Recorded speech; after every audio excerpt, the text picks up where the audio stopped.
ታሳስ እንደምታውቁት በጣም አጭር ወር ነው። በጣም በተለይ እኛ ጋር እንደውም ብዙ አያስታውቅም እንጂ በባህር ማዶ ቶሎ የሚመሽበት ቀይ ጨለማ ወር ነው።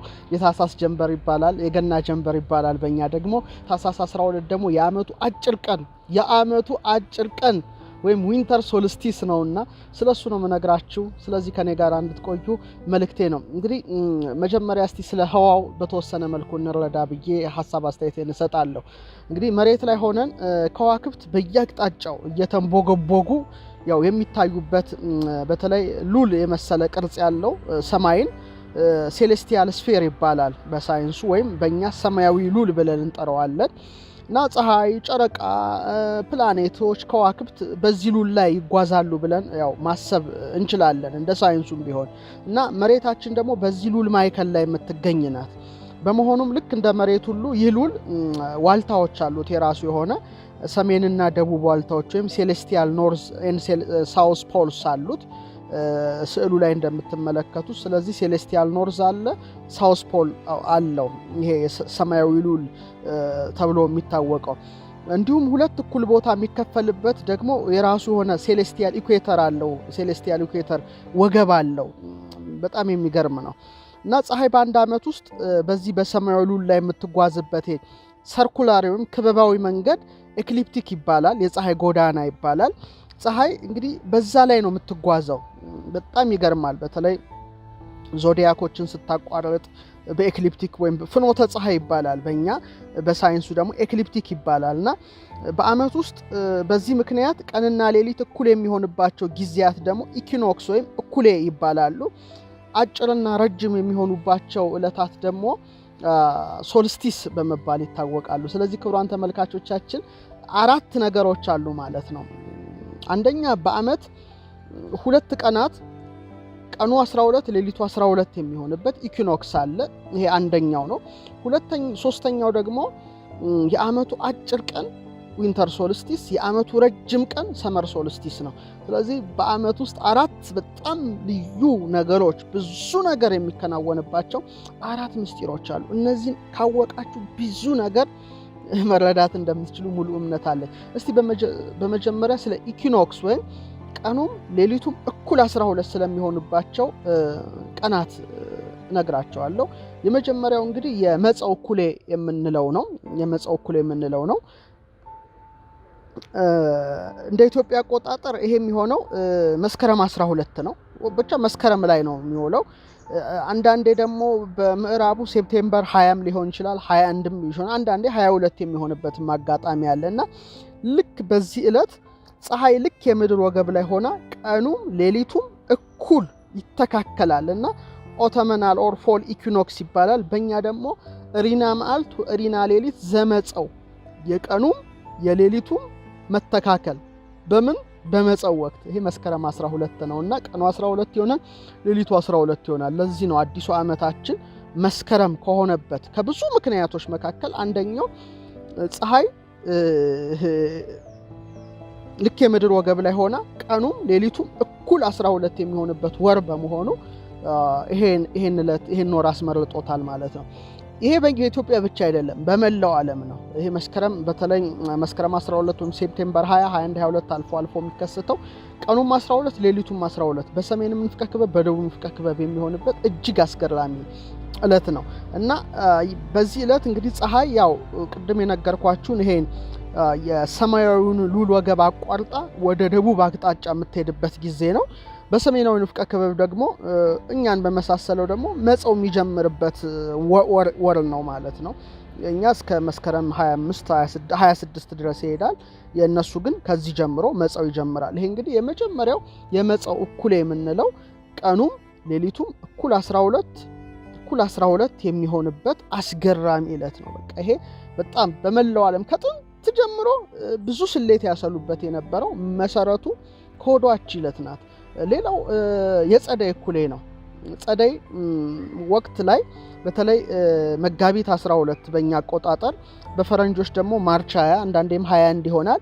ልክ በዚህ ዕለትም ስክሪኑ ላይ እንደምታዩ ፀሐይ ልክ የምድር ወገብ ላይ ሆና ቀኑ ሌሊቱ እኩል የሚሆንበት ጊዜ ነው። የጸደይ እኩሌ ወይም ቨርናል ኦር ስፕሪንግ ኢኩኖክስ ይባላል።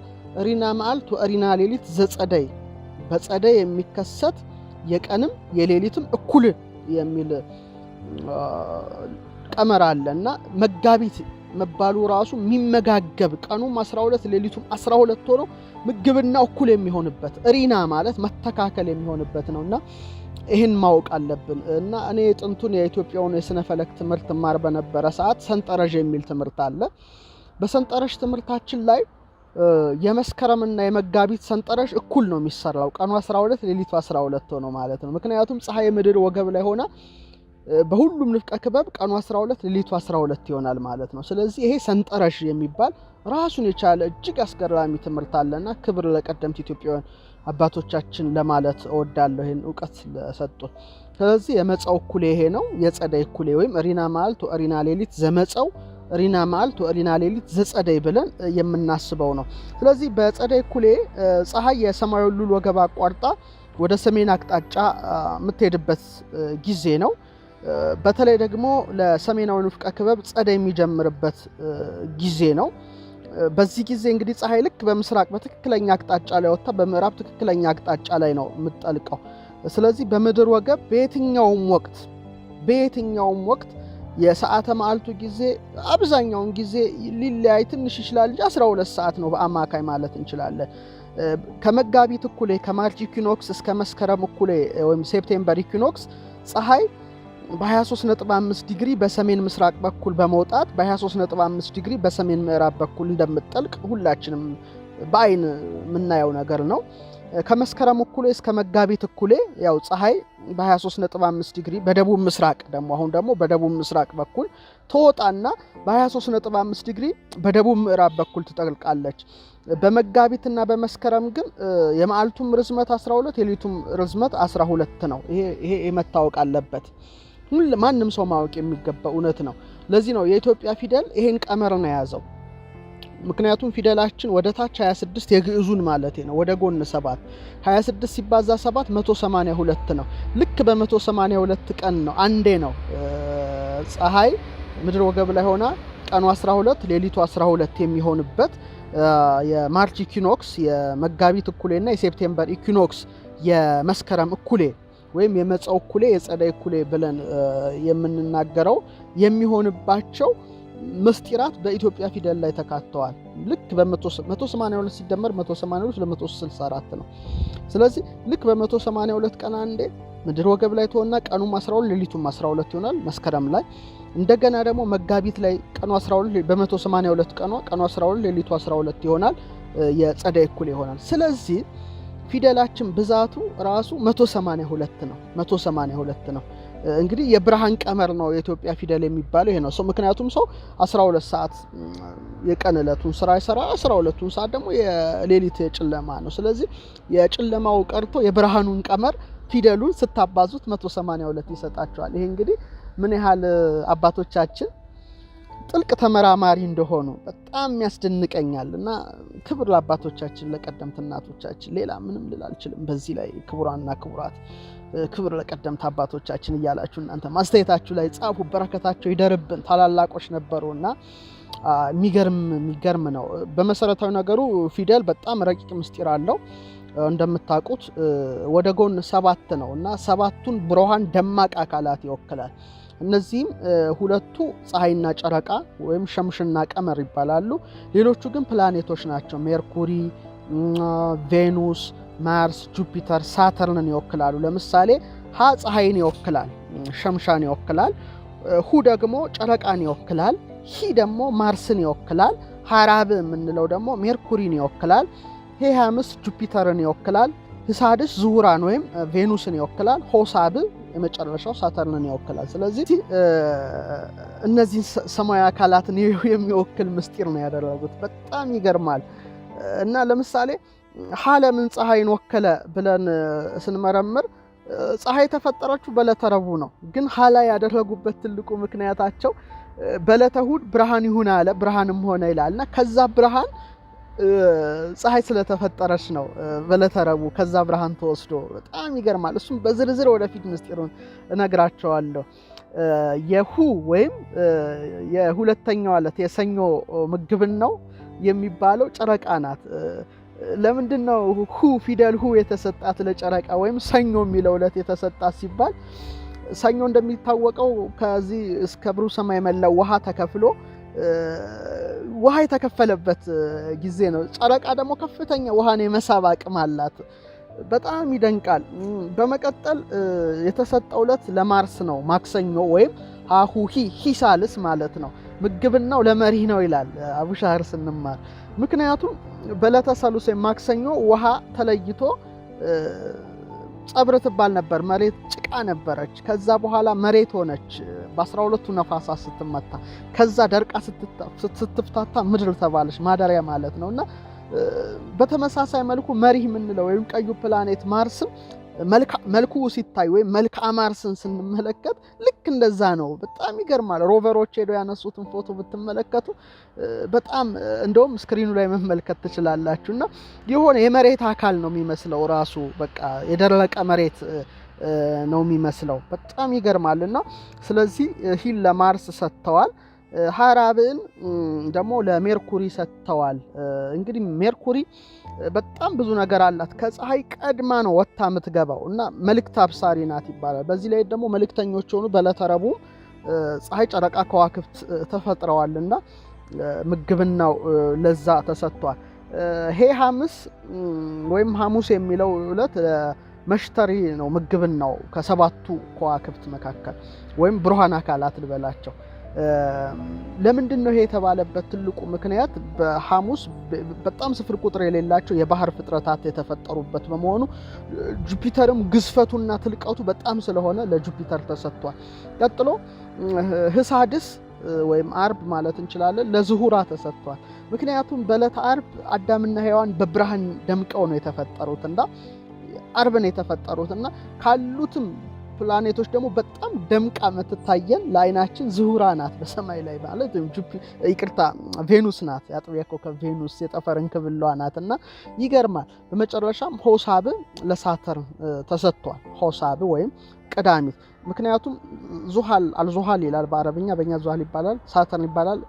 ማረፍ ማለት ነው በቃ ቀጥታ ፍቺውና ቀዳሚት ረፍት ስለተደረገባት ነው። በአጠቃላይ ግን ፊደሎቻችን እጅግ የተራቀቀ ሳይንስ ያለባቸው ናቸው። እሱ ሌላ ጊዜ ነው ይዤላችሁ የምቀርበው። አሁን ግን ስለ ገና ጀንበር ስናነሳ እግረ መንገዳችንን የጸደይ እኩሌን የመጸው እኩሌን ላንሳላችሁ በማለት ነው። አሁን የዓመቱ ረጅም ቀንን መጀመሪያ አንስተን ወደ ገና ጀንበር እንሄዳለን።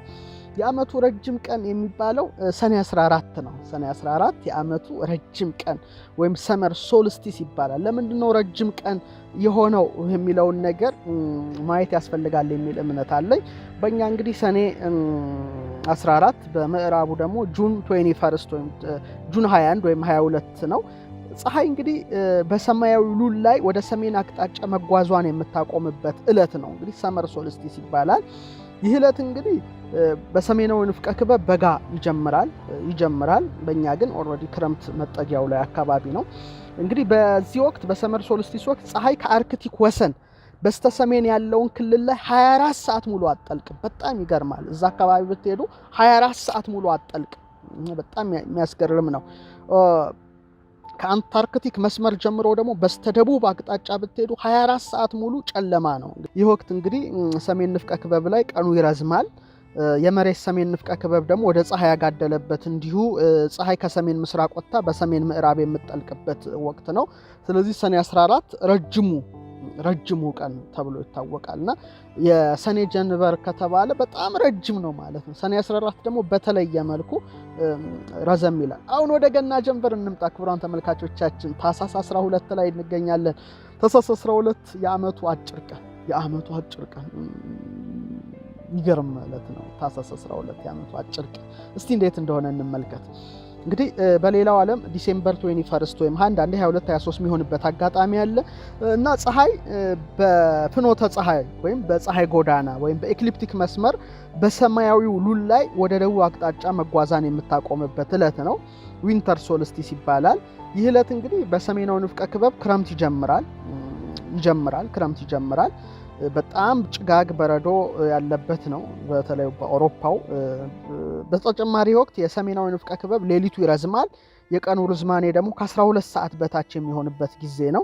ለዚህ ነው ፈረንጆቹ አብዛኛውን ጊዜ ሰዓት ወደ ማስተካከል ይሄዳሉ፣ ምክንያቱም በጣም ለማመጣጠን ሲሉ። እኛ ግን ብዙም ችግር የለብንም፣ ምክንያቱም ምድር ወገብ አካባቢ ስለሆነ ብዙ ልዩነቱ ስለማይታይ። በተጨማሪም ወቅቱ የደቡብ ንፍቀ ክበብ ወደ ፀሐይ ያጋደለበት ከአርክቲክ መስመር ጀምሮ ወደ ሰሜን ክፍል ያለው ክፍል ቢያንስ ለአንድ ቀን ፀሐይ ማትወጣበት ነው። እኔም ሄጄ ለማየት ሞክሬያለሁ እና በጣም ያስፈራል ጨለማው። እንዲሁም ፀሐይ በደቡብ ምስራቅ ወጥታ በደቡብ ምዕራብ የምትጠልቅበት ወቅት ነውና የገና ጃንቨር ይባላል። በጣም አጭር ነው ማለት ነው። በቃ ቶሎ ይመሻል።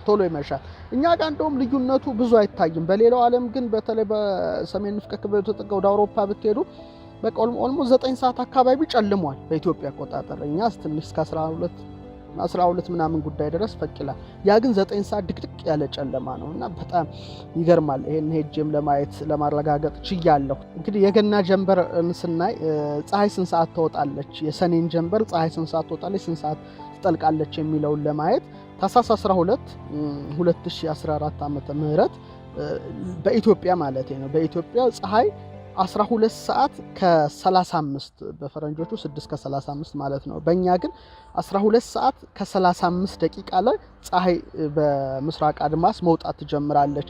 ልክ 12 ከ11 ላይ ትጠልቃለች። 12 ከ11 ላይ ትጠልቃለች። 12 ከ35 ላይ ትወጣለች። የፀሐይ መውጣት 12 ከ35፣ የፀሐይ መጥለቅ ደግሞ 12 ሰዓት ከ11 ላይ ይሆናል ማለት ነው። ወደ ሰኔ ስትመጡ ግን በጣም ይገርማል።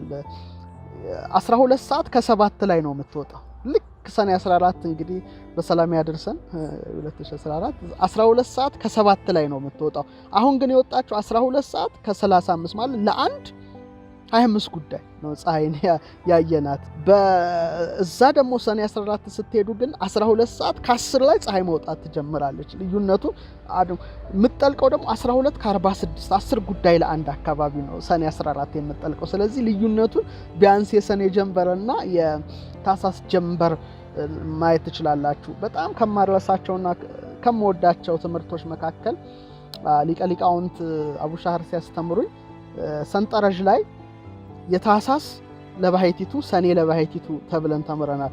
የታኅሳስ ሰንጠረዥ ለብቻው ነው የሚሰራው፣ የሰኔ ሰንጠረዥም ለብቻው ነው የሚሰራው። ይሄ በጣም ይገርመኛል። ታኅሳስ ለብቻው ሰንጠረዡ ይሰራል፣ ሰኔም ለብቻው ይሰራል። ምክንያቱም የታኅሳስ ጀንበር አጭር ነው፣ የሰኔ ጀንበር ረጅም ስለሆነ። ይሄም ከማረሳቸው ትምህርቶቼ ናቸው።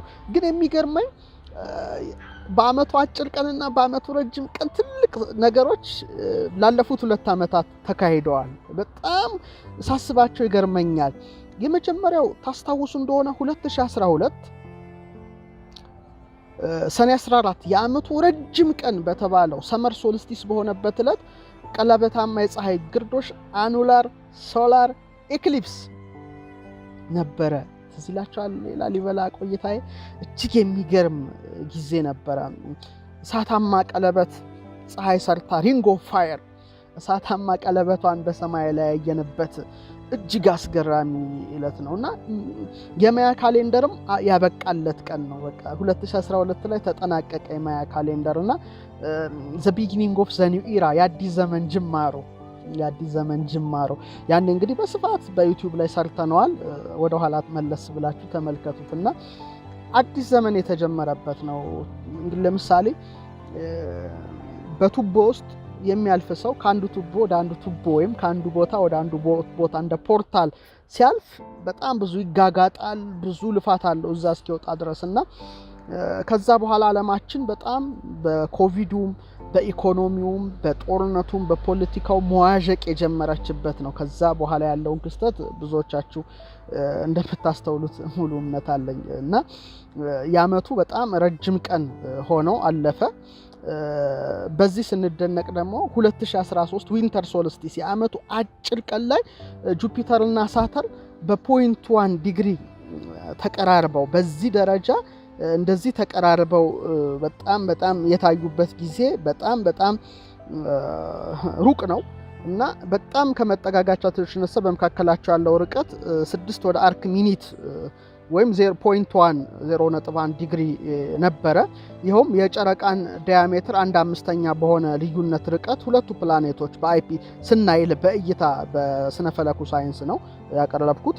ሁለቱ ፕላኔቶች ተጠጋግተው ነው። ይሄ እንግዲህ የሆነው በ1623 ከተከሰተው ግጥጥሞች በኋላ እንግዲህ ጁፒተርና ሳተርን በዚህ ደረጃ የተቀራረቡበት ነበረ። ከዚህ በኋላ እንግዲህ ሁለቱ ፕላኔቶች ግጥጥሞች ወይም ጽምረታቸው እንደ ጎርጎሮሳዊ ዘመን ቀመር በ2040 ነው። ቀጥሎ የጁፒተርና የሳተርን ኮንጃንክሽን በ2060 በየ20 ዓመቱ ነው።